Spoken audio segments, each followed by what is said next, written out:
welcome back to Spa-Francorchamps here in Belgium for the 8th round of the GB3 Championship here in 2024.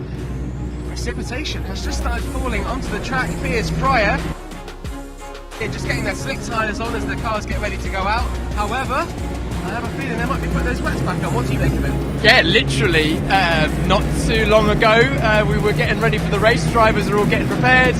We're not long away from the race. Slick's going on, and just as if by magic, the rain is falling. Yeah, not an ideal situation. As a driver yourself now, where you can put yourself in that position when you were racing in this championship, what kind of things are you thinking now? Because we've just seen, for example, Noah Ping with the VRD racing by Arden team, enjoying his pre-race stretches, eating a banana as well, getting ready to go out and kind of keeping an eye on the weather here. What would you be thinking as a driver? Are you a little bit in two minds because you know your team are putting slicks on your car, but you've just seen the rain start falling? I mean, most of the drivers just take the weather conditions on circuit in their stride. It's more stressful for the teams because they have to put the wet tyres on, and we heard from some of the interviews post-race from the first race this morning that the setups for the wet conditions are very different. Some, with the way they had to set the cars up to the dry conditions. So teams are going to be working hard trying to get the best setup on the cars so their drivers can thrive.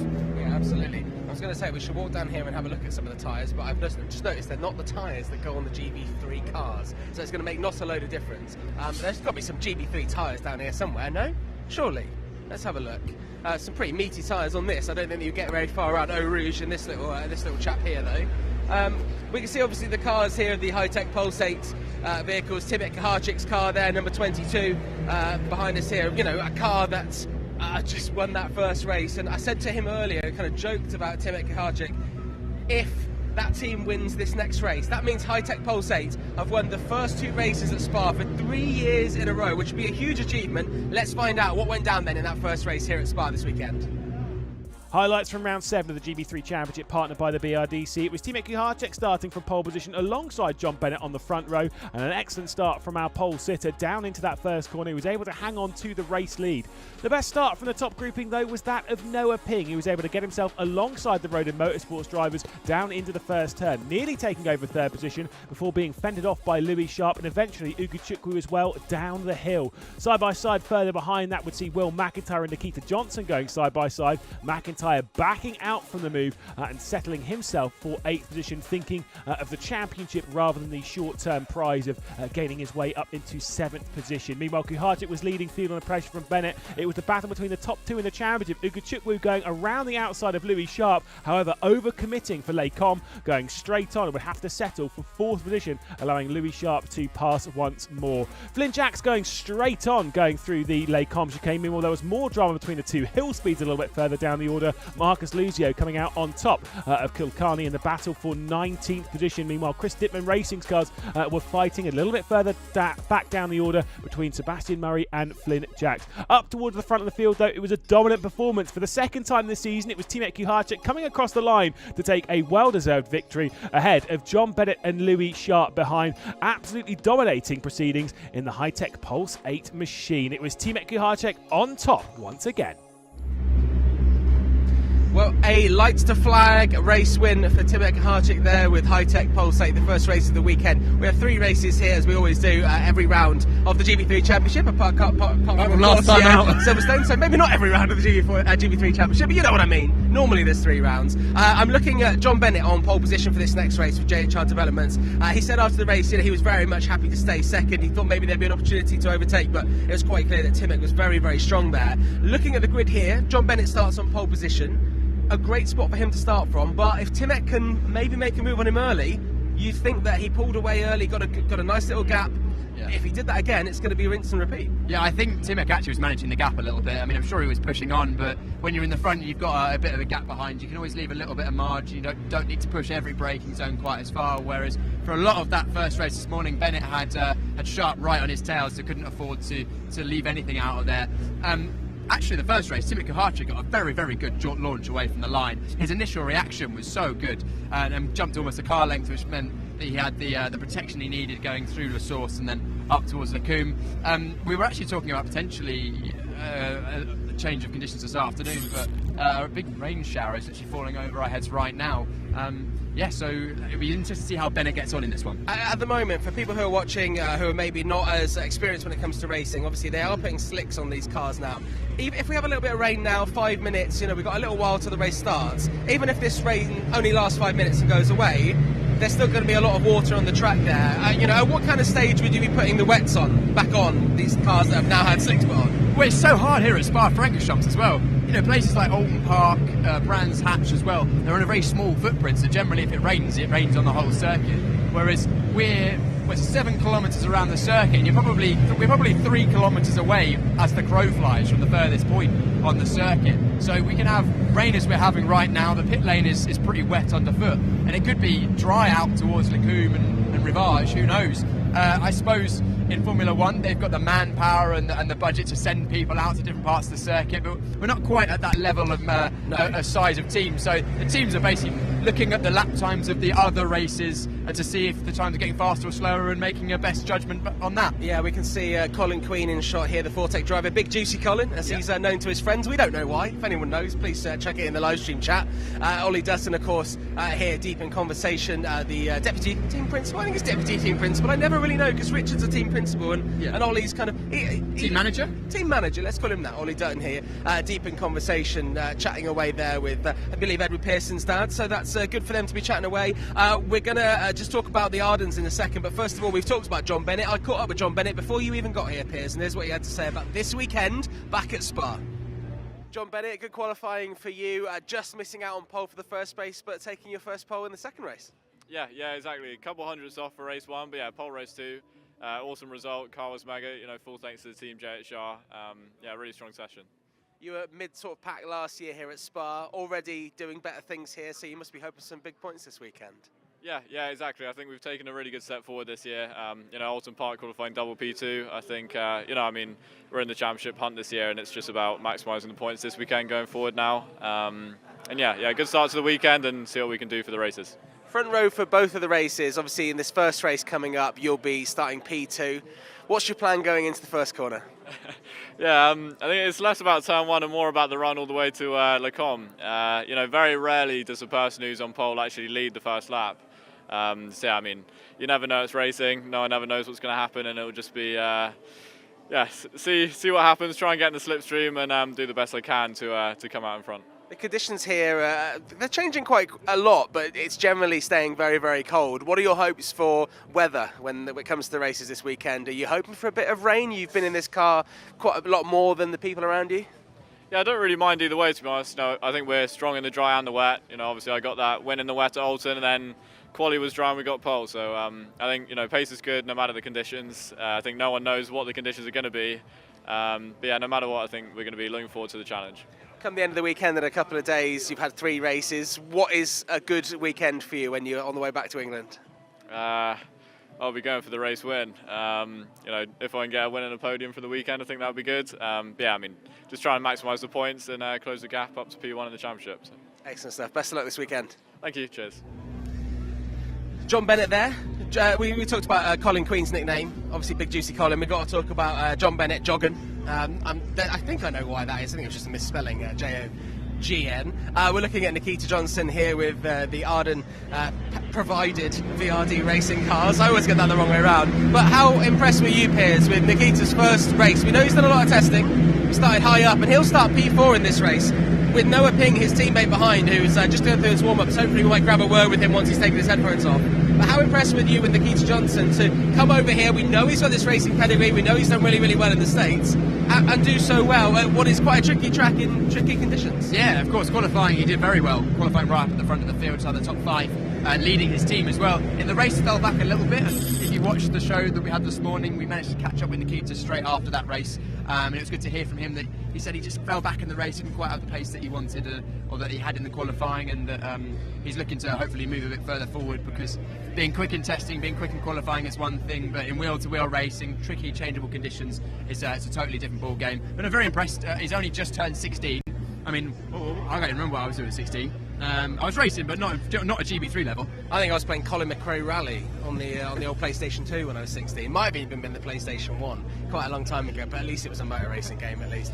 We were hoping to maybe grab Noah Ping. Noah Ping is around and he's got some very nice looking headphones on doing his pre. I mean, we can literally, we're going to live look of us now looking around the VRD racing by Arden Garage. We've got a lot of guests here this weekend. I have to say, great to see so many family members around. We've had people coming up to us and saying that they're over from the States. I can't remember whose mum it was. Someone's mum came over. Sean Rashid's mum, that was right. Yeah, one of their teammates here as we're looking at Noah's car. Yeah, Sean Rashid's mum came over and lots of other people who have travelled over and they're enjoying a bit of Belgian weather, a nice bit of drizzle. So sometimes it's too hot over in Atlanta, Georgia, isn't it? So it's nice to come and have some crash back down to earth with a bit of wetness. But here we go, we're looking at the garage here, the car of Noah Ping starting P5, obviously Nikita Johnson in shot right now, just going through the last few conversations before he gets in his car, starts fourth. I mean, he's had a bit of experience now out there, you'd think that he's going to absolutely use every bit of experience and maybe even get a podium this weekend. Should we go for a little walk and talk? Yeah, absolutely. Actually, we grab Noah Ping first. Yes, grab Noah Ping and see if he'll talk you through his pre-warm-up. We're just going to grab Noah. No, we can see you warming up vigorously. Talk us through your pre-race routine. Just try and relax, stay calm. These races can get pretty chaotic, so we try and stay calm, cool, and collective, so we can make the right decisions at the right time. Absolutely, calm as a cucumber in the car. Does it make much of a difference whether it's wet out there, dry out there for you in terms of mental preparation? No, a bit scary when it's wet, but no, it's the same preparation. We know what we have to do, we know we need to execute. So we luckily got quali right this weekend, so it's been good for the whole team. Even in the wet, we had decent pace, so I think no matter what, I think we'll be all right. And have you gambled on a wet setup, a dry setup, or somewhere in between? To be honest, I have no idea, so I haven't asked that question yet. I've just been trying to stay calm and predict what this weather's going to do, but you can never predict it this weekend. Noah, good luck. Thanks for chatting to us. Great to hear from Noah and his pre-race routine. Yeah, I couldn't hear any of that, but I'll assume it was really insightful and fun. Just saying he was trying to stay relaxed, and I asked him, if you're going for a wet setup or a dry setup, and he's like, I don't know, I'll just drive. Excellent. Well, it proves your point. The drivers just wait and see what they're doing. Let's walk and talk. We'll find out maybe some of the other drivers' pre-race routines, because it's always fascinating to see what they're working with. You've probably seen a shot here.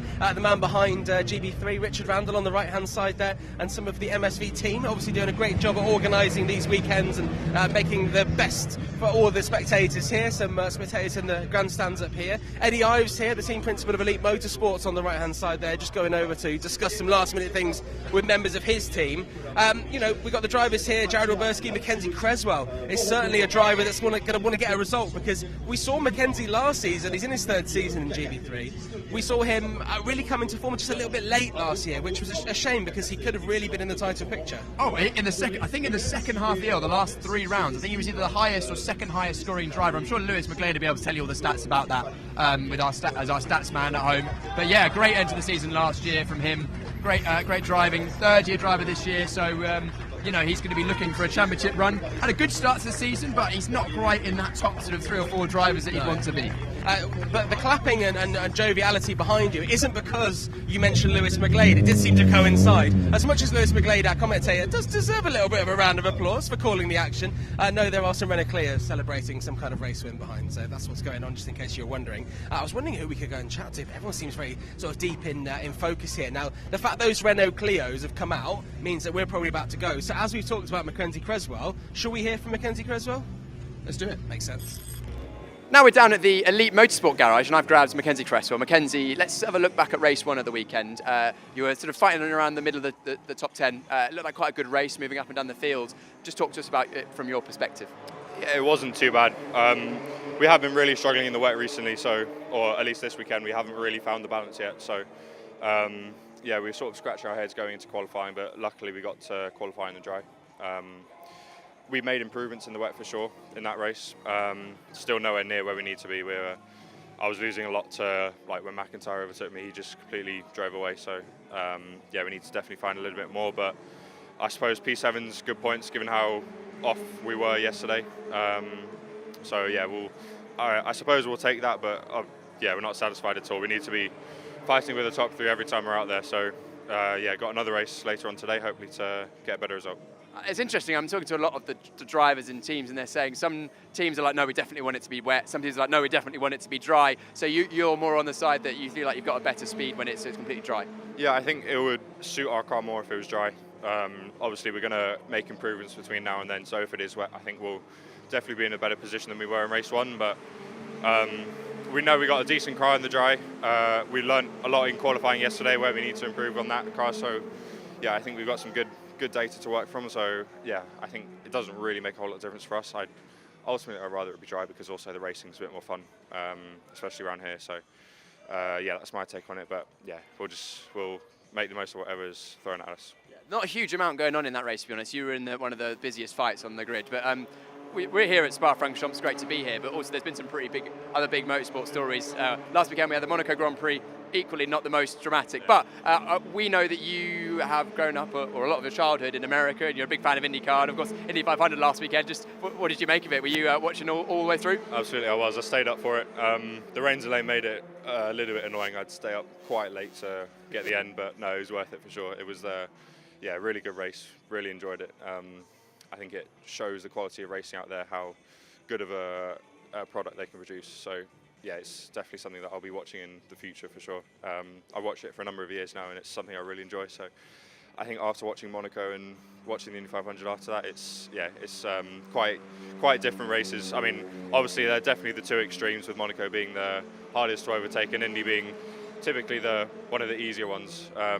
So it's not like for like some people have been saying, but yeah, it was still a really enjoyable thing to watch, and yeah, it's something that I definitely want to compete in the future. Yeah. And of course, we're here in the GB. Well, I say we. You are here in the GB3 Championship, of course, trying to forge a career as a racing driver.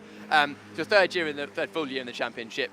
One of the most experienced drivers. You're fighting to finish as high as you can in the championship. You're going to be looking to move on, I would imagine, at the end of this year. Do you have any ideas where you want to be going? We've spoken potentially about IndyCar being your goal in the future. Is that you're going to go look stateside after this year?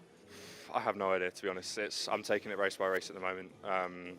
A lot of things need to fall our way for that to happen. So I think the main thing for me is just putting the performances in, and then hopefully it will shake out how it needs to. So I'll take anything that I get next year, to be honest. It's going to be a struggle for sure. So yeah, I'm hoping to put myself in good light, and hopefully we can get some people on board to help us with funding for next year. So that's just what I'm thinking about right now. I'm trying to think about this rather than what's going to happen next year. That's sort of what I'm thinking about at the moment. But yeah, we'll see. Of course, we're here at Spa this weekend, so that's your main focus, and we'll see how you get on in the remaining 2 races this weekend. Cheers, thank you.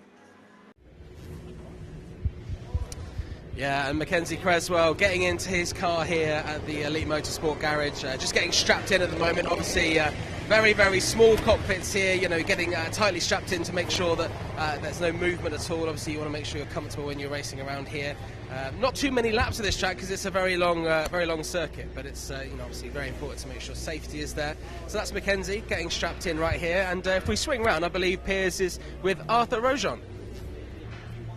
We've got Arthur Roge over here, and Arthur Roge was fighting hard inside the top 10 in that last race, but Arthur, unfortunately, we saw that you got some track limits. Tell us about it from your perspective. Yeah, we got a penalty for track limits. It's a shame after gaining 4 positions in the race, but we're happy with the pace we had on the first race. Not many people overtake on this race, so it's really good that we can do that. Now, second race, I start higher on the grid with the drier track. I think we can make more position than in the first race. Without track limits, can be a really good race. Very quickly, because I know you have to go and get in the car. Slick tyres this time. Do you think you can go well on the changeable conditions on slicks? Yeah, on slick we have a good pace. The track, it's completely dry, so I think it will be not too hard for us.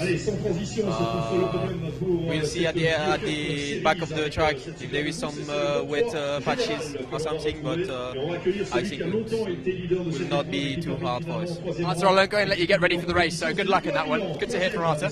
Yeah, very, very good to see him. Obviously, Arthur's come across the road in this season. You can see in the background here, Louis Sharp in the number 7 car just getting strapped into his car here. And, well, he had a decent first race, and I actually caught up with him ahead of the weekend here at Spa to see how he was feeling after having a storming couple of races to start the season. Louis, strong qualifying for you. Are you happy with P3, or would you rather be on the front row? I mean, obviously you always want to do better. I mean, the ideal we would have been P1, but to be fair, my first time here at Spa, I can't really complain too much with P3. So no, I think I put together some good laps. I'm really loving the track, to be fair. Also, it's been wet the last 2 days. We've had very limited dry running. It was my first time actually going out in completely dry conditions. There was a lot to learn in a short amount of time, but no, I'm pretty happy with the result and looking forward to racing tomorrow. When you come to these iconic tracks, sometimes little things can surprise you. What have you noticed about the track in reality that's a bit different to maybe sim racing you've been doing on it? I think just the undulation, the elevation change. Obviously, everyone talks about Roge and how steep it is, and obviously you expect that, but it's also different places on the track where you think are reasonably flat, but there's actually quite a lot of undulation to them. So no, like I said, I'm really loving the track. It's probably my favourite track I've raced so far. Well, sorry, I haven't raced here yet, but at least in qualifying, I was really enjoying myself. And even though the ultimate pace wasn't there, I was still loving every second of it. You're obviously coming into this weekend as the championship leader, a good place to be. What are the aims for the weekend? Obviously, leaving as the championship leader is probably number one. But what is a successful weekend looking like for you? Yeah, I think leaving the weekend still as championship leader is obviously the main goal. We're starting P3 both times. I think if I can go for 2 podiums, I'll be pretty happy with that. We'll see what the racing's like tomorrow. Maybe we can fight for a win, but I think there's a little bit of speed we need to find overnight with the car, maybe if we want to challenge the guys in the front row. Saying that though, like there's a lot of slipstreaming, a lot of towing around here, so you never know what's going to happen. So no, I'm definitely going to be aiming for a win, but I think if we can maintain position and finish on the podium 2 times this weekend, I'll be pretty happy. I know your dad's always very close behind you, but by your side, and I know he's left for the day now. But what kind of things is he doing to support you? Because I do, love your relationship, and being so far away from home, but having him every step of the way must be a real help for you. Yeah, it's really nice. I mean, it means I'm not completely on my own. I mean, although I'm on the other side of the world of the rest of my family, having my dad here definitely makes it a lot easier. And he drives me around everywhere. He cooks me food. He does all the washing for me. So all these very, I guess, important things he helps out with. So no, it's very good to have him here, and he's obviously sacrificed a lot to be here with me. So I really can't thank him enough for it. Let's focus on the important things like getting in that car and doing well. Best of luck this weekend, and also big hello to everyone back home getting up at probably a silly time to watch. Probably. I mean, actually, my mum's over this weekend as well, which is nice. It's her first time seeing me race in a number of years. So no, she came. She was actually over here for work, so she decided to stay an extra week and come watch me race, which is really cool. So but for the rest of them, it'll be a late night or early morning for them watching all the racing. Even more reason to put in some good performances. Best of luck this weekend. Thank you very much. Yeah, well, Louis Sharp, great start to the season, wasn't it, for him? You know, he won the championship he was driving in last year, and at Oulton Park he had those 2 race wins and getting points consistently, which is what he needs. He's the championship leader going into this 8th round of the GB3 Championship. We know his dad's here, his mum's also here somewhere as well. We saw his dad enjoying the chocolate brownies in the hospitality earlier on, so if you're wondering what powers a championship leading driver, chocolate brownies are a good shout. We can see Edward Pearson in shot here. He's driving for Fortec a little bit further back than he would like to be, Piers, of course, but Edward would have hoped to be a bit higher up the order. Yeah, he would have hoped to be a bit higher up the order. We heard from him after the race yesterday and after the race this morning, and he said that they're struggling with pace to try and find the way with the Fortec cars, but they'll get there eventually. You know what, rather than you telling us what he said, let's watch what he said to you earlier on. Here's Edward Pearson. I've wandered down to the Fortec garage. Here we are at Spa-Francorchamps, and I've grabbed Ed Pearson straight out of the first race of the weekend. Ed, you're not the most enthusiastic version of yourself. Struggle with pace, but it must be pretty cool to be racing at Spa-Francorchamps in these cool cars. Of course it is. I mean, Spa is one of the best tracks in the world, so I mean it's great in that term, but as a team we've struggled a lot this weekend, especially in qualifying in dry pace. Really have struggled. We saw it at Silverstone and at Oulton as well. We have really struggled this year. I think with the new tyre coming in, it's really affected us a lot as a team. But again, it's Spa, so I have to enjoy it in some way, shape or form. It looked like it was quite a good race actually, the battle, the sort of towards the back of the field where you were fighting with your teammate Colin Queen. There was a couple of other battles around you. Does the race strategy and the way your racecraft change compared to maybe like an Oulton Park compared to somewhere like Spa where you've got long corners, long straights, stuff like that? Spa's more tactical. Oulton's just take what you can. I mean, Spa, with the setup we had on, I had to get it all done in Sector 2, and it dried up too quickly, so we got done over, because I'd do one of the CDRs, and then I'll get done on the straight away. So we played the wrong game, they played the right game. I think if we had gone with the more lower downforce setup, we might have been further up the road and maybe higher in position, but it's great. Hindsight's a great thing. It is, and we've seen that in Formula 1 here at Spa-Francorchamps, of course, with Sector 1 being effectively one corner and then a long straight. Of course, Roge and Radion in the wet conditions still pretty sketchy, but most of that sector is flat out, and then the last sector, you spoke that you were stronger in the middle sector. Tell us what you're doing on the car and what you actually do to the car and how that affects you as a driver and in terms of the racecraft. Well, we have a more downforce setup, which means that I can push more, brake later, all that adds up. But the problem is when you're following people who have less downforce, it means that they brake later. So you don't want to rear end them, especially in the wet if you lock up. So you just have to be careful and take what you can, cutbacks and things. Especially if it's drying, you just have to look for dry lines and look. You have to really scan the track when it's drying. So that's what I try to do.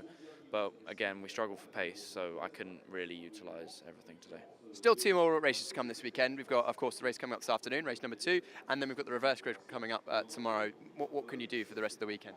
We just have to wait and see on conditions. If it's fully wet, we could be close. We could probably make up quite a few positions if it's fully wet. We're obviously going to make a change if it's similar to what it was now, and if it's dry, we'll see what happens. That's all I'll say. We'll see what happens. Well, if I see you at the back of the garage doing a dance, I'll know what's going on. Ed, thanks very much for catching up with us. We'll catch you later and see how you get on in race 2 of the weekend. Edward Pearson there, speaking a little bit earlier on to Piers. He's starting a little bit further down the grid. He's not exactly where he's going to want to start, but you know what? We've seen it before. He can make up some serious places. I'm now on the pit wall, as you can see behind me. We're going to have the cars coming around here, and in just a second they'll be lining up on these positions here. As you can see, the track does look surprisingly dry. We did have quite a lot of rain, so yeah, we can see the track looks pretty dry. Obviously an iconic circuit here at Spa-Francorchamps. Let's remind ourselves of what the track looks like with our track guide. Circuit de Spa-Francorchamps then. It's an iconic circuit in the world of motorsport, having served for over 100 years. Corners like La Source at turn 1, Radion and Eau Rouge, Les Combes at the top of the hill, Bruxelles, Ravage, down the hill through Podium, of course through the Fagnes chicane, out through Curve Paul Frere, down towards the Blanchimont fast left-hander, and of course the bus stop chicane. So many iconic overtaking opportunities around this 4.3 mile circuit, just a dash over 7 kilometres, and a lot of elevation. 19 turns, of which none are completely flat. The rise all the way up the hill towards Les Combes at the highest point, and then the drop massively down the hill. 102 metres of elevation all the way around this iconic circuit. Well, that's the track here at Spa-Francorchamps. As you can see, the cars coming around now to line up on the grid. We can see John Bennett there. He's on pole position. Khuric, the race-worn winner, will line up alongside him. Louis Sharp's going past there with Nikita Johnson. In shot now, Noah Ping in the number 3 car. Watch out for him, made up some serious places there. Coming along here, number 18, you can see here for Rodin, Arthur Rojon, who we just heard from there. And we can see number 23, Gerard Shea, on the right-hand side, lining up in his high-tech Pulse 8 car. We've got lots of drivers from lots of different countries here lining up on the grid. Loads represented here. We are international for the first time in the season in the GB3 Championship. Round 8's coming up, so let's go racing.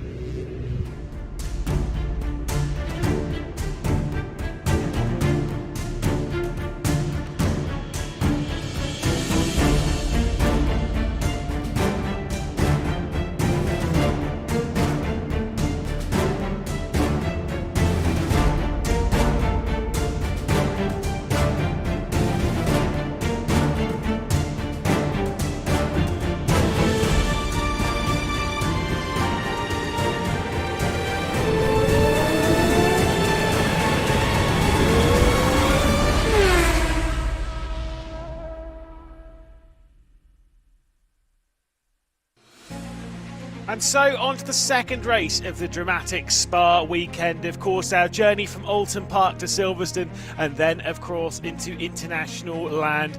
Spa-Francorchamps before we head to the Hungaroring, and Zandvoort to round out our European road trip. Of course, our first visit to the Hungaroring for GB3 before we return to Zandvoort. Then up to Silverstone before the final 2 weekends of the season. See us go to Dollington Park, and then of course to West Kingsdown and Kent to Brands Hatch to round out the 2020 2024 campaign. A long journey until that point as we head to Spa for round 8 of the championship. Of course, one of the most iconic circuits in world motorsport. It's been around for over 100 years, and in that time it has seen some of the greatest racing that motorsport has to offer, courtesy of the wide open and great overtaking opportunities around here, the likes of La Source, of Les Combes, down towards Pouhon, of course the Fagny chicane, down towards Blanchemont and the bus stop.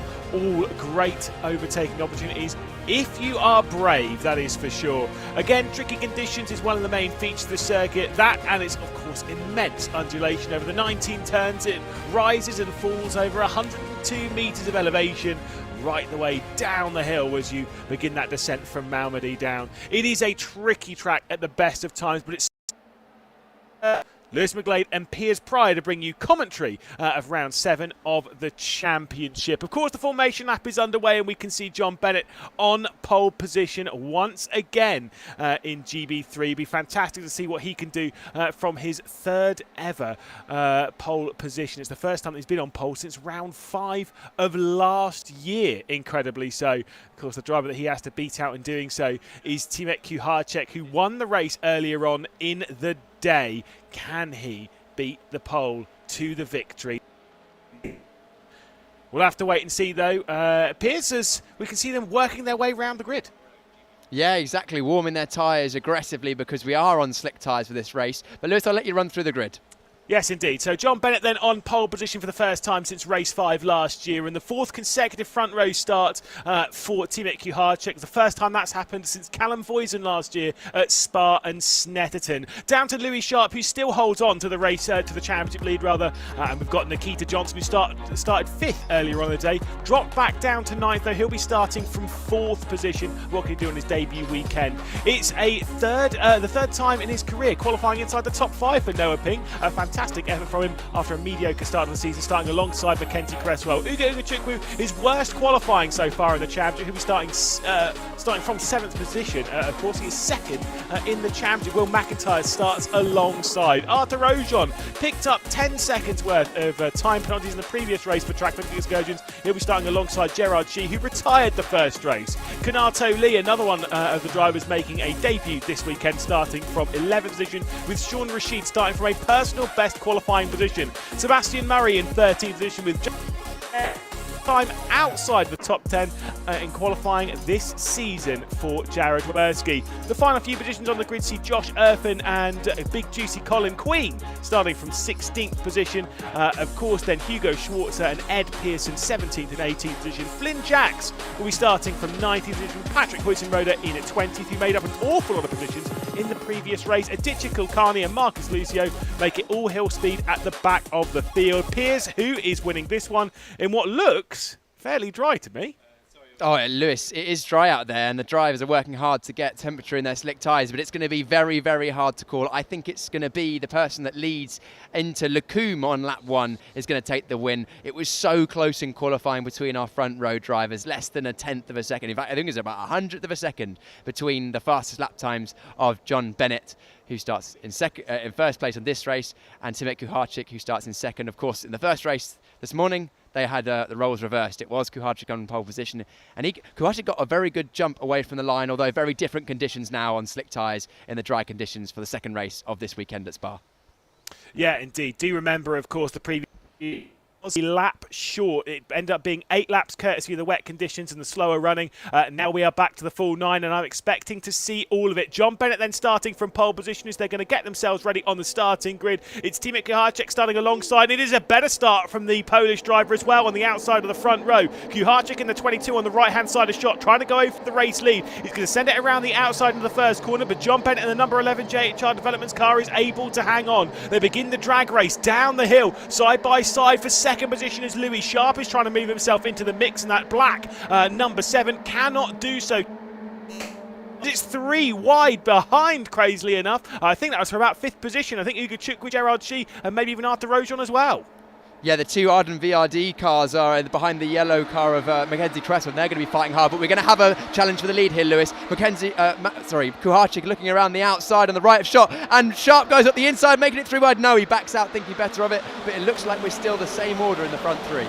Yeah, there was no way that was going to work. There was absolutely no ways. There's a bit of side-by-side between the two Vortex. Someone's taken my line. I think that's Josh Erfan going straight on through Les Combes as we down the hill. Leader then still remains Jon Bennett. Khuric had it at the split, that's why he's at the top of the timesheets, but it is still Jon Bennett leading this race. Then Khuric, then Louis Sharp, then Mackenzie Creswell behind. Side by side between the two VRDs, that was Nikita Johnson and Noah Ping. I think the switch has gone in favour of Nikita Johnson.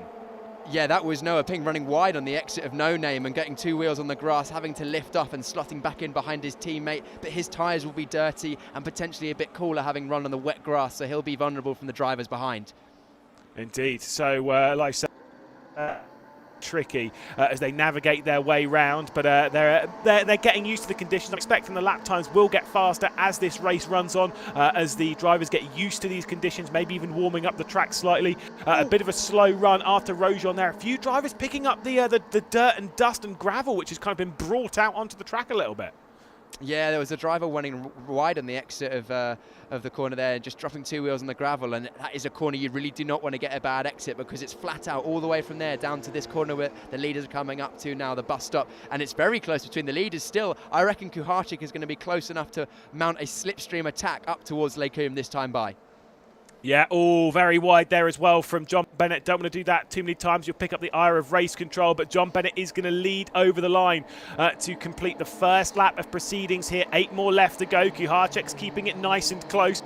And that lap time, I believe, even from a standing start, would have been faster than any of the laps completed in the previous race. 3 wide down to the first corner. That was Hugo Schwarzer moving to the inside of the 2 Vortex cars a little bit further down the order. That was very brave from Hugo Schwarzer, trying to get down the inside of Colin Queen and Ed Pearson for 14th position. Don't know if that one's worked out for him, but that bright yellow, distinctive bright yellow Elite Motorsports car was making a move. Let's see if there's going to be a switch for the race lead then. Jon Bennett leads. Khuric's closing in, trying to break the slipstream on the run down towards Les Combes. To the outside, Khuric's going to go, switches it up to the inside, cannot make the pass, but Jon Bennett is feeling the pressure in that grey JHR Developments car. Yeah, definitely feeling the pressure, Lewis. It was good defence from Jon Bennett. He was just weaving around to try and break the toe ever so slightly from Khuric, and Khuric couldn't quite get an overlap, and that's actually allowed Louis Sharp to close in on the back of Khuric in second place. But it's very, very close between the whole top 6 or 7 drivers, between first Bennett, then Khuric, Creswell, Sharp, then Creswell, Johnson, Ping and Uga Chukwu. There's probably less than about 5 seconds between the 7 drivers. Indeed, it's just so close, so tight, and exactly what we expect from racing in GB3 around here. It's just so much pressure being dealt out. The thing is, I get the feeling if Bennett can hang on for as long as possible, if he can hang on for 2, maybe 3 laps, I feel that pressure might drop off. The dirty air. Potentially it's going to cause some issues for the tyres on the car behind, so Khuric might have to be aware of that, and surely he's going to want to pounce early. Yeah, definitely. I'm seeing in the top left-hand screen we've got a yellow flag in turn 12, so potentially someone's gone off out of shot that we haven't seen yet. We'll keep you posted on that if we get any more information. Oh yes, someone going slow there in the shot. They have got their rain light on, so good driving from that driver to get their hazard lights on. Someone not crawling to a stop. We'll keep you updated. We'll see them fall down the order shortly. It looked like it was a dark grey car, so potentially an Arden VRD car. Again, we'll see in a moment as we come over the start-finish line. But the gap at the front, still only 0.4 of a second. Bennett is definitely going to be under pressure once again going to Les Combes. That car is Nikita Johnson, definitely right, was a VRD, so Nikita Johnson dropping right the way down the order, sadly.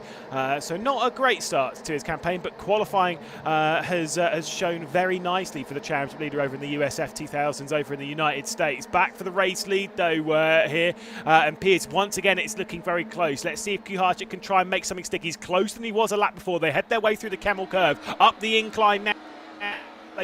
And let's see if Khuric's going to go for it into the pit lane. Gerard Scheeser, his weekend is going terribly, but it's side by side for the race lead, and here we go to the outside. Khuric's going to go, and he sweeps his way through. So the number 22 Khuric sweeps his way into the race lead here at Spa. Yeah, you called that absolutely right, Lewis. He was a little bit closer, Khuric, on the back of Bennett coming out of La Source, and that just gave him enough of an overlap that he could get alongside in the braking zone and brake late enough that we were on the outside. Is that driver that's gone off? Did I see something in the front of shot, or is it my eyes deceiving me? I would trust your eyes more than mine, but No, it looks like I think it was potentially gravel from a previous race. But no, Khuric has got through and is absolutely bolted away at the front of the field. He's nearly, probably, I'd say 6 or 7 tenths clear in the middle sector alone. And we've got yellow flags from this sector onwards, actually. Look, you can see the right of shot there, Lewis.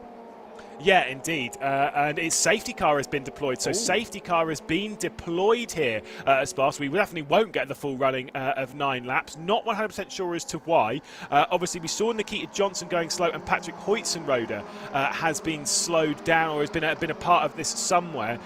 So that could be a slight part of the problem. Nikita Johnson has been going slow. Gerard Shee has been back into the pit lane. There is confirmation of the safety car being out. And Khuric's lead, well, it'll be closed back down to 0.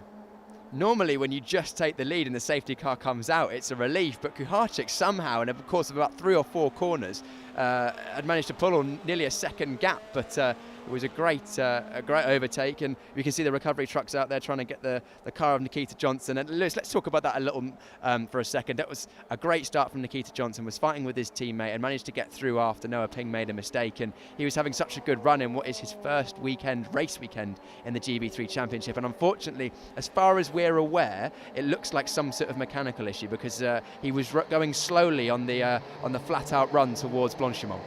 Yeah, and again, you pointed out immediately, heads-up driving to instantly put on the rain lights, not because it is raining, but more so to warn the cars behind. There is a slow car here, it's trying to get out of the way, but just so that everyone's aware. Well read by all the drivers, well played by Nikita Johnson to kind of have that instant heads-up. This is what I need to do.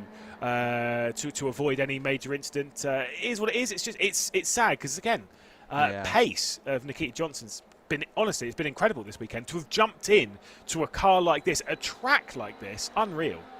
Yeah, very good driving from Nikita. And granted, it's not brand new to these cars. He tested with us pre-season. He also was testing, I believe, at Silverstone for one of the other previous rounds, and only wasn't racing in the championship due to his age. He's only just turned 16 years old, but I think that shows how mature and complete these young drivers are at such a young age, because they're able to think on their feet. You know, Nikita's fighting for positions inside the top 5, and then he gets an issue and has the presence of mind to put his hazard lights on or his rain lights on to alert the drivers behind that he's got a potential issue. Obviously, I do believe Patrick Huitzenroder is a part of this, because I got him stopped on my telemetry in the second sector as well. So there is also that to talk about. But the safety car deployed for the first time then this weekend. As we have a rare dry race, by the way. We haven't even mentioned that. It's a rare dry race in 2024 here at Spa, because let's be honest, with how we've had at Alton Park and Silverstone, not seen them drive around on slick tyres very much this season, so we've not even had to talk about the tyre rulings very much, because we've just been dealing with wet tyres where they just have as many as they need. Yeah, well, Lewis, why don't you tell us about the tyre rulings for those who are joining the championship this season for the first time? Certainly so. Well, we're running on Pirelli tyres, and over the weekend, when it comes to dry compound tyres, you get 2 sets. That is 8 tyres that you can use as and when. You have to go through qualifying with that, and the 3 races, of course. Those are the slick tyres. If you're required to run with the wet tyres in this, then that doesn't fall foul of the 8 tyre rule. That is purely for the slick tyres to get you through the race. So typically, speaking, over a normal dry race weekend, you see them use 4 tyres, obviously in qualifying, and then sometimes they'll use that for the first race, so they might switch out for the 4 fresh tyres for the first race, and then switch that up as they see fit. People going for a little bit of a walk around the Spa circuit. It's a steep one. It is a steep one. Very steep, Lewis. It's my first time here at Spa-Francorchamps. Unfortunately, I never made it out here to race. Of course, my 2020 season in what was the BRDC F3 Championship is now the GB3 Championship in partnership with the BRDC. We had to stay in the UK because of the COVID pandemic, but it really is. I mean, it's a cliche, isn't it? People come here and they say, wow, the undulation is more than it looks on telly, but it is so steep around here. And it really is a challenge for the drivers, because the undulation, the change in canvas throughout the corners, it just adds an extra layer of complexity to the drivers who are coming here for the first time. And mentioned it in race 1, but I think it showed in qualifying that the drivers who have had less running around this circuit in single seaters or in these GB3 cars were generally further down the field. But that's not me saying that they're not doing a good job. It's just purely down to the experience. That you can gain lap time around here from every single visit. And it looks like, hopefully, that is a shot there of the car that was stranded of Nikita Johnson being retrieved. So unfortunately, we're probably not going to go racing again this lap, but maybe the lap after. Certainly is Nikita Johnson's VRD 17 car, but again there is another car which needs to be extracted. We haven't got an angle on that, so I can't even inform you on that one, but hopefully the marshal teams around here are working swiftly to get rid of that. I'm sure, obviously they are. We know hard the marshals work, and hopefully be able to get back racing for the final moment. It will almost certainly be a timed race from now on, though, so there probably will only be maybe a lap or so of racing once we've got round even after this one. So again, we'll keep you updated on that one. All we know is Khuric is leading. The interesting stat with that is that the last 3 times we've been abroad in GB3, so it was twice to Spa and then once to Zandvoort, High-Tech have picked up wins in race 1 and race 2 of all of those weekends. It was, of course, Luke Browning back in 2022 here for High-Tech, and then it was Alex Dunn both here and, of course, at Zandvoort last year, picking up race 1 and race 2 victories on the weekend. So High-Tech go well internationally. Let's go with that. They've got a lot of data to go with, of course. Yeah, I think it's not really a surprise, though, because High-Tech, of course, one of the teams in the GB3 Championship that also have teams in the championships that are on the ladder to Formula 1. So High-Tech Class 8 having a GB3 team, a Formula 3 team, a Formula 2 team, as do Roge and Motorsport as well, of course. So those guys, they can take information from their other teams about how they potentially set up the cars, and also do sim days with the drivers to compare them, and then maybe even have the drivers potentially on test days in the higher formulas coming down and coaching and showing the GB3 drivers how to race around these European circuits. But also we know that High-Tech are a very, very proficient team. They've had success at pretty much every level that they race in, and so in the GB3 Championship as well, of course, winning with Luke Browning a couple of years ago. Yeah, and obviously finishing runner-up last year. Of course, and let's be honest, with Khuric right now, they're looking to contend for the championship again. It is very tight at the top of the standings. I mean, realistically speaking, even after this many races, you've still got quite a few drivers in it, and no clear picture as to who is the primary contenders in 2024, which is excellent to see. It's exactly what you want from a junior category like this. You know, whether it is going to be Khuric or Bennett or Sharp, or you can chuck Creswell into that as well. McIntyre also, and hey, Ugo Chukwu. And let's be honest, people can build their way up over the final points of the season. Speaking of final points of something, we'll talk about the final points of this race, because safety car is coming in, we are informed. So now Khuric has to keep his eyes focused on the race ahead.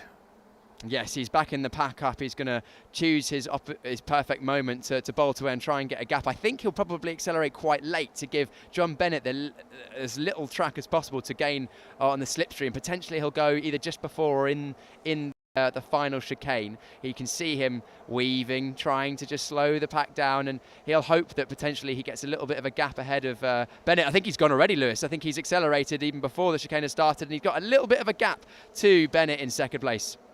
Certainly has. Into the final complex he'll go then. Khuric will come out of the final corner. Now we can begin the racing and the overtaking. Of course, they can't overtake into that chicane on the safety car restart, but they can overtake now. Racing once again here at Spa with just a handful of laps left to go. Louis Sharp straight on the attack of Jon Bennett down the inside at La Source, side by side. And Mackenzie Creswell in that bright yellow car.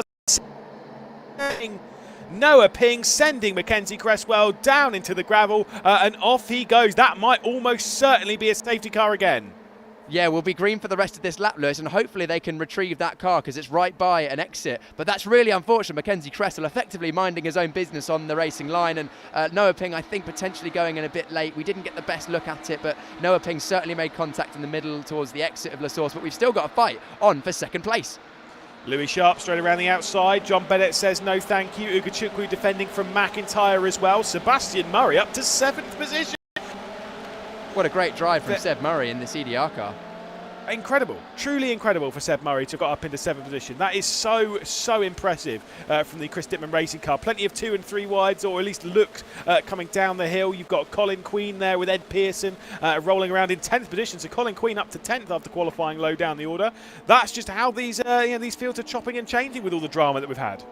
Yeah, but look at the front of the field. Timothée Khuric doing exactly what he did just as he got past Jon Bennett for the first time and setting an absolutely blistering middle sector and pulling away nearly a second in the middle sector alone. Jon Bennett's going to be still under pressure. It looks like we're probably going to have either a double waved yellow or potentially a safety car. Hopefully we can stay under just local waved yellow for that car of Mackenzie Creswell. As you can see, Creswell aggressively removing his balaclava in the distance as he's disgruntled with being taken out of the race. Did we see if Ping's dropped down the order? Yeah, Ping has dropped down the order, hasn't he? So clearly Ping's sustained some damage as well. If we see more racing going side by side through the karting corner. Yeah, indeed. And like you say, going past the kart track and now out towards Blanchimont. Still the odd little look. There's another one a little bit further down the order. I think that was for about 6th position, if I can see correctly. I think it might be Kanato Lee, by the way, trying to get past Will McIntyre, which I've said Kanato Lee's safety car has been deployed. No shock for that. They want to neutralise the race rather than doing it under a double waved yellow. This will almost certainly end the race. 3 minutes 15. Yeah, they'll definitely add on an extra minute with their safety cars. This will probably be the end of the race. Obviously, they don't want to run around even with double waved yellows down into the first corner whilst there is the safety crew out on. Certainly not with what was happening in British GT last weekend. Khuric will come across the line as another winner, 3rd time this year. Yeah, what a great drive from Khuric. He did what he needed to do, and yeah, you can see that they're definitely the right thing to bring out the safety car with all the safety crews on circuit there. So unfortunately that has neutralised the race. As we say in a lot of motorsport, safety cars breed safety cars, but I think it's also definitely worth, we didn't touch on it much considering the situation, but Kanato Lee in his first weekend in the GB3 Championship up into 6th place. Yeah, indeed. I've got to say, that is shocking for me for Kanato Lee. That is honestly an unbelievable drive. First weekend of the championship. Obviously, all eyes have been a little bit on Nikita Johnson, just because of how good Nikita Johnson has been so far this weekend. But for Kanato Lee to have come in and kind of just basically just stayed out of trouble, 6th place. Yeah. What a reward. Yeah, starting 11th place, so he's gone up 5 positions, which I know it doesn't sound like a huge amount, but in such a close field as we've had, and of course we've lost a couple of drivers in this race, but still to keep out of trouble, keep his nose clean in he's a young Japanese driver potentially. I think he's raced on Spa-Francorchamps before, but Chris Dittman Racing, they haven't been up at the front of the field so far this season a huge amount, and he's showing that he's potentially being a team leader at least in this race, and great to see new drivers, young drivers coming in from different countries all over the world and doing well. This final lap, so there pretty much is the order. I think we're going to come over the line this time, and unfortunately, Lewis, it was actually turning into quite a good race. The safety cars almost spoiled a little bit of our fun. It certainly has, but like I say, that can be some of the aggressive racing from Noah Ping there, car being returned into the pit lane. Bit of repairs to go overnight for Ping and for Creswell. Just to touch on your point very quickly there on Kanato Lee about racing Spa before. Did race Spa, I can't remember, I think it was last weekend when Formula Regional was here. I think it was racing in that, finished in 20th place and 20th place, and clearly is kind of settling in a little bit more in this, especially with the chaotic race that we had. But for Khuric, I mean, just let's go back to that move, him versus Jon Bennett. What a move it was, and what timing it was. Yeah, he tried it the lap before he got the move done, didn't he? Just a bit too far back. The slipstream in these GB3 cars, of course, no DRS. It's just pure racing in the GB3 Championship. He used the slipstream, got nearly alongside, but couldn't quite get it done. So the next lap, he made sure he was right in the wheel tracks, a little bit closer than before, and managed to get the slipstream all the way up Kemmel, around the outside. A bold move, brake late, but kept it on the road, and then also just scampered away at the front of the field and built that gap twice. That section through Lacombe, down Rivage, and through No Name, Khuric has got that absolutely nailed. As we see the safety car having a little drift through Blanchimont, so it shows how quick these GB3 cars are when an Alpine can be on the limit through Blanchimont and the GB3 cars are still warming their tyres. Yeah, exactly. It's driving around an absolute crawl. Well, either way then, the safety car will peel off just so they can all cross the line, but it will be Timothée Khuric winning once again in GB3. He took his first victory back in Silverstone. He's now got 3 on the cards, the drag races from various drivers, but there'll be no switches in all of that. It is Khuric winning again, Jon Bennett behind, and Louis Sharp rounding out the podium.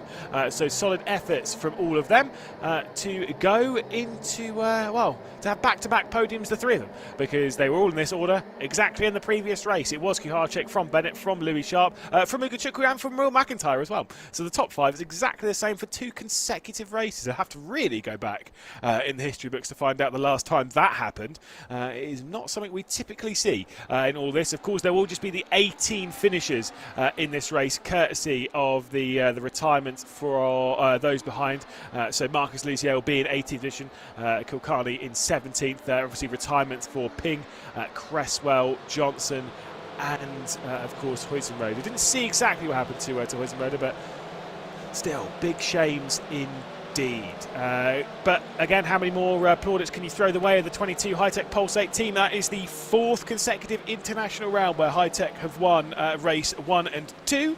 And so the obligato driver to watch this weekend is, well, almost certainly Khuric, taking both race 1 and race 2 victories. Obviously didn't win this one from pole position, so we'll have to work back on gaining that streak when we head to our next international round, of course.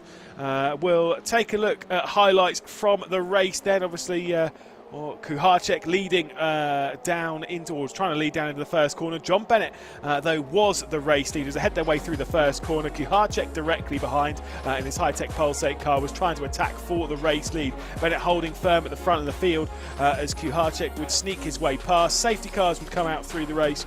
And of course it would be Jon Bennett having to settle for second. Timothée Khuric in the race lead then, taking victory by 4/10 of a second. Jon Bennett in second position with Louis Sharp in third. Khuric and Will McIntyre make it the same top 5 for back-to-back races. Kanato Lee with a best result in GB3 with Sean Rashid as well in 7th position. Sebastian Murray up to 8th position with Arthur Roge and Ed Pearson in 10th with Colin Queen, Jared Oberski, Hugo Schwarzer, Josh Erfin, Flynn Jacks, Gerard Shee and Aditya Kulkarni, Marcus Lucio rounding out the finishers. Retirements for Noah Ping, Mackenzie Creswell, Nikita Johnson and Patrick Huizenrode. So big shames for some of those. I'm sure there'll be tempers flared. I'm sure there'll be conversations between the likes of Noah Ping and Mackenzie Creswell for sure. The way Mackenzie Creswell was looking after his car, after he got out of his car, I don't think he'll be particularly pleased with the VRD by Arden driver, and so I'm sure there'll be a couple of stormings over to the pit lane. Obviously they are all fairly close to each other. I don't think it'll be quite the same as Michael Schumacher trying to storm into David Coulthard's pit box, but you never know. As there we'll see Khuric pull into the pit lane, and of course for a 3rd time in GB3 being a winner. I said that victory back in Silverstone was going to open the door for Khuric, and it certainly has done. Khuric with just an extremely impressive performance. Of course, he'll have to do the next one from a little bit further down the order. Of course, it'll be a 12th place for him tomorrow, where he'll have to start and try and rise his way up. But with how that reverse grid works, you never know. The speed that he's got in the car, the confidence that he's got in the car, maybe there is the chance of him taking yet another victory, maybe taking all 3 on the weekend. To go back through the history books to find out the last time that happened. Louis Sharp out of the car, and I don't know if he's looking happy, disappointed. He's just kind of like, yep, cool, that was a 3rd place. I'm sure some of the drivers might sit there and think it's actually a little bit boring towards the end of the race because they didn't really have much to do, just cruising in behind the safety car. Jon Bennett with another 2nd position. Timothée Khuric, though, is being caught up with as Jon Jackson's down in Parc Fermé. We just see Louis Sharp here, another 3rd place for him, chatting with his dad Jason, always by his side, coming over from New Zealand and having his dad here to support him all the time, which is a huge help for him. Another P3. To the winner, Timothée Khuric, in just a second, and also Jon Bennett, a repeat of the grid from earlier on, which is quite rare actually in the GB3 Championship, but obviously there was quite a few safety cars there which impeded things ever so slightly. We're going to come round here to the left as we see Louis Sharp just getting ready after, and we'll speak with Timothée Khuric, the race winner. just shaking hands. Timek, back here again, a slightly different race this time, but same result. Yeah, you know, the conditions were different as well. Fully dry track. And yeah, as I just said, we were just so quick this weekend. And yeah, super happy to make that move done at the end of Camel Straight, and then yeah, finish the win again. We could see you starting to pull away a little bit as well, and making a gap pretty much straight away once you got past Jon Bennett. You must be happy that you managed to get past him before the safety car came out for the first time. That was perfectly timed, to be honest, you know, like the move was on the limit, but Jon gave me a good fight, so yeah, really happy with that win, and then yeah, you know, racing here is obviously great, so happy to prove that. And as I said earlier on, that now means that High-Tech Pulsate have won the first 2 races of every international round for the last 3 international rounds in the GB3 Championship, and you played a huge part in that, so you must be very proud, and I'm sure the team were over the moon. I'm pretty sure they are, you know, they gave me an amazing car this weekend, so I'm just happy that I can prove it. Excellent stuff. I did hear someone in your team suggesting that they might be getting an alcoholic beverage later to celebrate, so that's good for them. Timek, congratulations, race winner Timek Khuric, driving here with High-Tech Pulsate. I know a lot of Polish fans on the live stream very, very pleased to see Timek doing so well, as will some of the English fans when I speak to Jon Bennett here. Jon, I've just spoken to Timek, who said it's you know, great that he managed to get that move done on you before the first safety car came out. I guess it's exactly the opposite for you, because you were fighting all the way there. Yeah, well, you know, every lap in the lead I was thinking there's going to be a safety car any second. And yeah, as soon as Timek passed me, there was. So, a bit of bad luck on that side. Yeah, I think I did the most I could. Just never really got a chance to attack him back because of the safety cars. Yeah, I mean, another strong result, another good podium, good points. But yeah, just a shame we couldn't hang on to the lead. On the flip side, though, Lewis Sharp was looking pretty quick behind you, so you could say it was kind of lucky in your favour, because then you didn't have to get into a battle and potentially, you know, finish a little bit further down should he have got past you. So positive. Yeah, maybe. Yeah, I mean, still happy with the points. Yeah, just always, you know, hurts a bit when you finish behind where you start. But yeah, good points, a good weekend so far for the team. Okay, well, one more race this weekend, the reverse grid race tomorrow. Congratulations for 2 podiums already, Jon Bennett. Yeah, cool. Thanks, cheers. There we go, Jon Bennett with JHR Developments, and we're going to find Lewis Sharp. We've already seen Lewis Sharp. Oh, there he is, Lewis Sharp. We just saw you chatting with your dad, Jason, there. What was he saying to you? Just saying well done, really. I mean, no, it was a good race. P3 again. We didn't get many racing laps, which was a little bit unfortunate. But it was close at the end. Had to go at P2 on that last lap after the restart, but just not much you can do with the tow down the straight. Unfortunately, I didn't have the tow from the car in front, so I wasn't quite able to get through. But no, overall, it's a more good point, so can't really complain too much. When Timek got past Jon there, it did look like you were going to have a pretty good run on Jon. You must be a little bit gutted there were safety cars, because I imagine you're a confident guy. I imagine you were pretty confident you could have got past him. Yeah, exactly, because Jon dropped back a bit, so he wouldn't have had that strong a tow off Timek. And I was right behind him, so I was standing there smiling to myself, thinking I'm going to get him on the next lap. Unfortunately, it did go safety car, so it's a bit unfortunate. And then obviously we didn't get to complete a full racing lap after that. So no, I mean, it's tough with all the safety cars and yellow flags. But at the end of the day, I mean, like I said, it's still good points. I can't complain too much. Yeah, and we have the reverse grid race coming up tomorrow, and it's a good opportunity to make up some places and get a bit of overtaking experience here at Spa. Yeah, exactly. I think tomorrow will be good. I'm yet to make an overtake in the 2 races, so need to figure that one out. I mean, I nearly did. I was up the inside of Jon into the first corner, but you know, like I said, wasn't quite able to make it stick. So I think having a reverse grid tomorrow and being able to fight through the pack is going to be cool. I'm looking forward to it. Excellent. Well, congratulations again, Lewis Sharp with Roge, and hello to everyone in New Zealand staying up super late as well. Any message for those people staying up late? Just thank you very much for watching. I can imagine it'll be probably my sister and her friends. They were sending me videos of me on the TV this morning in the first race, so I imagine it will be there again. But I don't know. I guess thank you for all the support. It means a lot to me. Excellent stuff. Bit of a sleepover. I like that. And also, your dad was enjoying a chocolate brownie earlier. Has he told you about it? He is not. Probably a good thing, otherwise I'd probably want some myself. Maybe he was keeping that one to himself. Doesn't fit within your training plan as a driver, but honestly, he was enjoying it, so it's nice to see that, you know, you're enjoying yourself, doing well out here, and he's enjoying himself in hospitality. Once again, congratulations. Thank you very much. Lewis Sharp there, just doing a little bit of a sell for all of the people selling lovely treats here at Spa-Francorchamps. So that's 2 races down, obviously 2 successful races for Timek Khuric, you can see on the left there, and as we see the drivers walking off, we're walking off. Let's go and see the podium with Lewis McGlade. Cheers, Jonas, and yeah, obviously taking a little look down. I saw Mike Epps, obviously JHR Developments driver trainer, I guess. I saw he was out in Monaco recently, obviously coaching Joseph Loke, who had a really good performance out there. So showing again how good their performance has been. Obviously, Roden and JHR and all that kind of stuff. He's a busy man.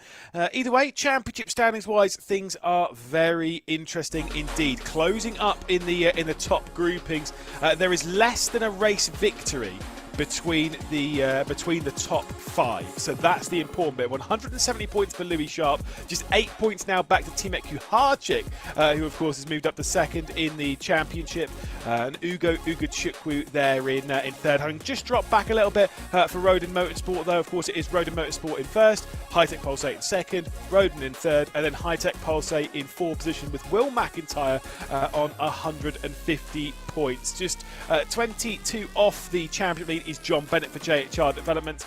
Of course, he is still in that top 5 and hanging on. And to be fair, those seem to be the top 5 at the moment. Mackenzie Creswell will be disappointed with the retirement from that race. He's starting to lose touch with that big grouping. Of course, will have lost a whole heap of points in doing so with that incident between himself and of course and Noah Ping. Jared Oberski, his teammate, in 7th position, just 20 points behind, with Gerard Shee getting a race finish onto the board for the first time this weekend after the retirement back in race 1. Arthur Roge and Hugo Schwarzer rounding out the top 10. Got to give a shout out to Hugo Schwarzer, who's had an impressive performance thus far in GB3. To say that it's his first season in GB3 after moving up from Ginetta Juniors, it's a big step to have made that, and of course is currently running in the top 10 in the championship. But it will be the same top 5 as it was in the previous race, and if you know your maths, that means that it will be the same top 3 as in the previous race. Of course, in third position it will be Louis Sharp to take over the third step of the podium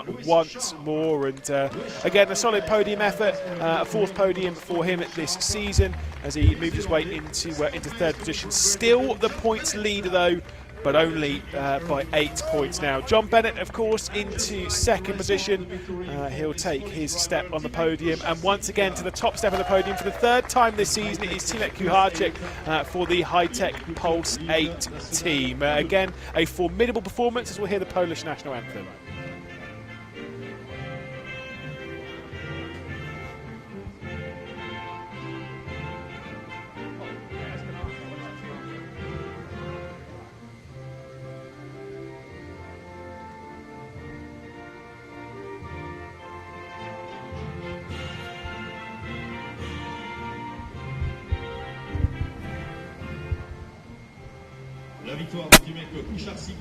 There we go then. So Timek Khuric looking to take control here in GB3 as he's moving forward to the top step of the championship, 8 points behind.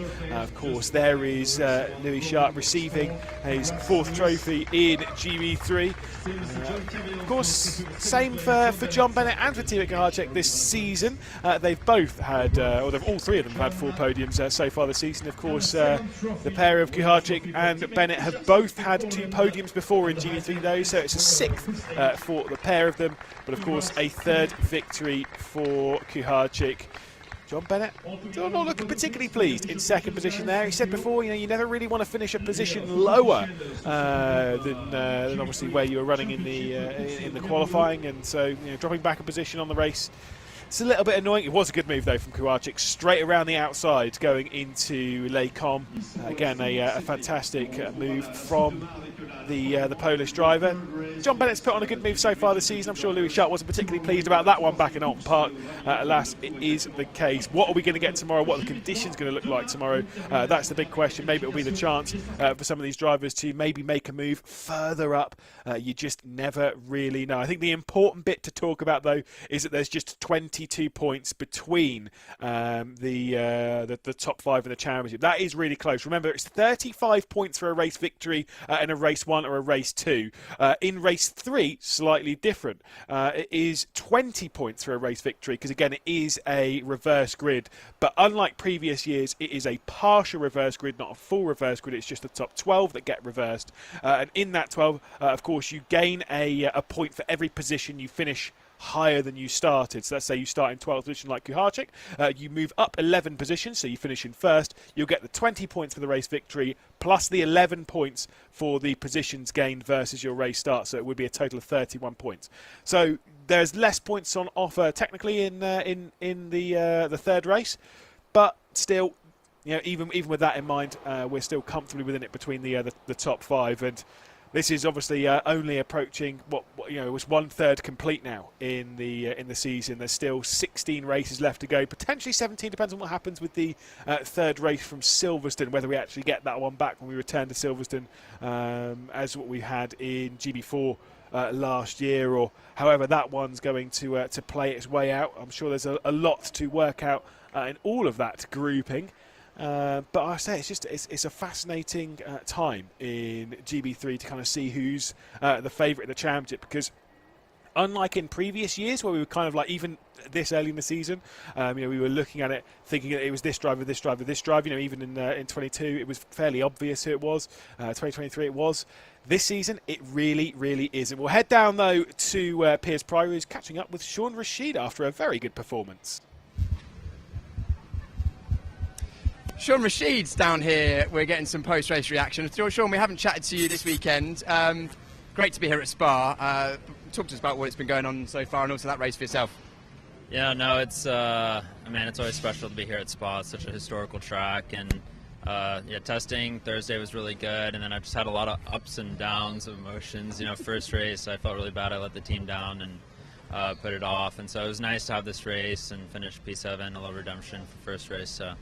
Yeah, great result for yourself, and the VRD by Arden team this weekend actually, it's been pretty strong. You guys have all been together, and it's been a strong weekend in the dry, especially, of course, tricky with the changeable conditions. You didn't know if it's going to be wet or dry. That one was wet, but was it slippery at the start of that race, or? No, we went out for the green flag lap, and it was completely dry. At least there was a dry line everywhere. Down some of the straights, it was damp on the sides, but it was pretty much dry. Maybe not like full grip as if it had been dry all day, but. I would say full dry. And then one race coming up tomorrow, of course, top 12 reverse grid. So what can you do in that one? I think I'm starting P15 tomorrow, so we'll just see. The nice thing about the reverse grids is you get a lot of guys fighting, so no one really gets away and keeps everyone close together, so it's a bigger chance of making some moves happen. So I think we'll see what the weather holds. I think it's supposed to be dry.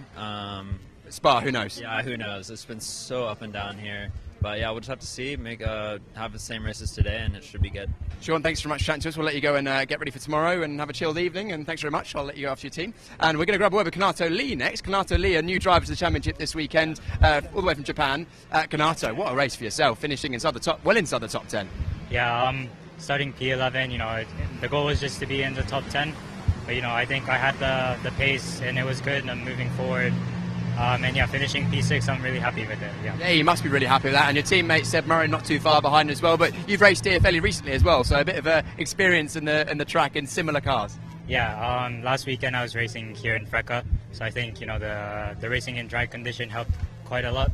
So I think hopefully tomorrow as well, dry. The weather's unpredictable, so it might be wet, but I'm really looking forward to it. Yeah. Are you enjoying the GB3 Championship so far? I'm really enjoying it so far. It's a good championship.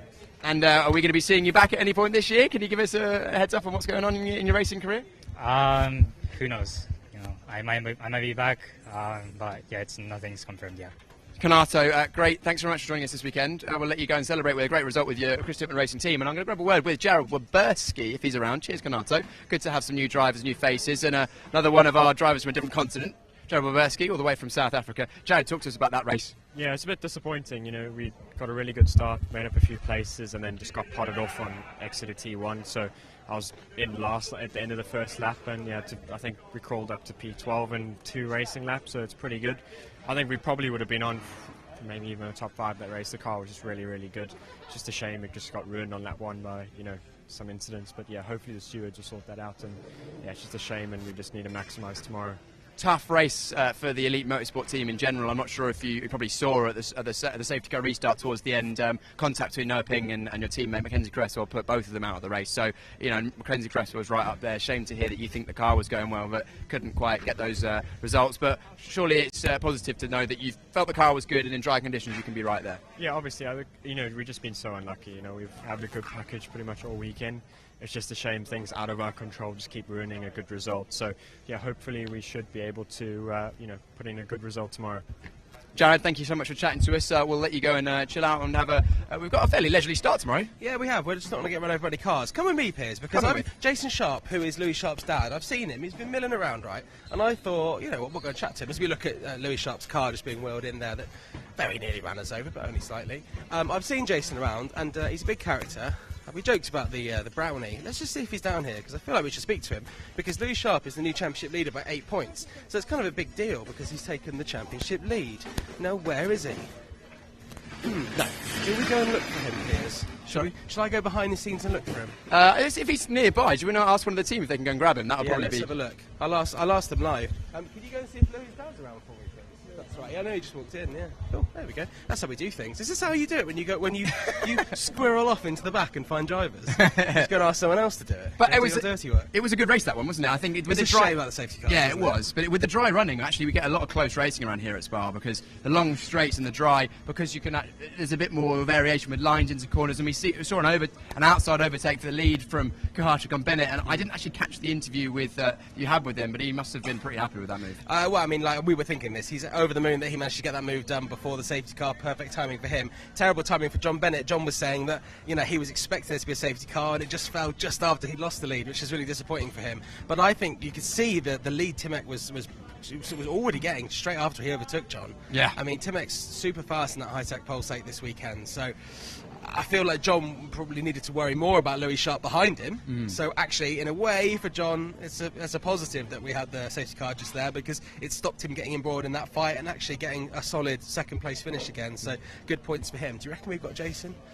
I don't think it's going to happen, mate. I think we'll have to catch up with Jason Sharp, Louis Sharp's dad. Yeah, we get him after this, and we'll hear from him before the first race tomorrow. The reason I wanted to talk to him is because Louis is now the championship leader by 8 points, and then Ugo Chukwu, also with Rodin, is 15 points behind the lead, in with Timek Khuric in the middle there. So it's really, really tight at the top. And Very tight. I'm fascinated by what we're going to see tomorrow.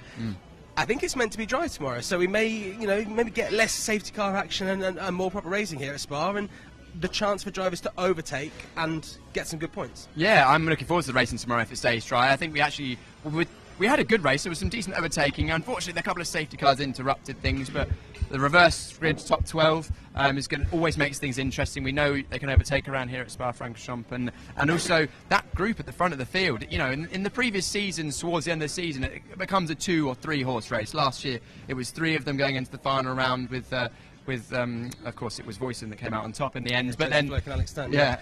Piers, I've just got to interrupt there. You've got a rather dangerous-looking spider there. Now, I don't really know my spiders, but, I went to Australia recently, and they said, don't trust small spiders. That was a very small spider, and I want you to be here tomorrow. Thank you. We'll be here tomorrow. Thank you very much for watching today. 2 races down, 1 more race to come. We'll be live around about 1:30 p.m. local time. Again, that's 12:30 p.m. in the afternoon in the UK if you're watching there. It's going to be towards the evening if you're watching in New Zealand, for example, hoping to see Louis Sharp. If you're watching in the States, it's going to be a pretty early start, but who doesn't want to get up early on a Sunday and watch some racing?